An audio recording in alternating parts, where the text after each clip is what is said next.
सबु धाम मध्ये श्रेष्ठ बोली तुमे बसिच शांते पुरुषोत्तमे केते मोर दुख रे केते मोर सुख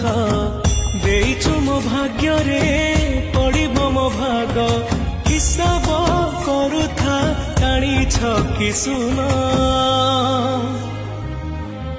तुम जीवन धन शहेरु शहे तू हेले मु सुन तुम जीवन धन शहेरु शहे तू हेले मु सुन।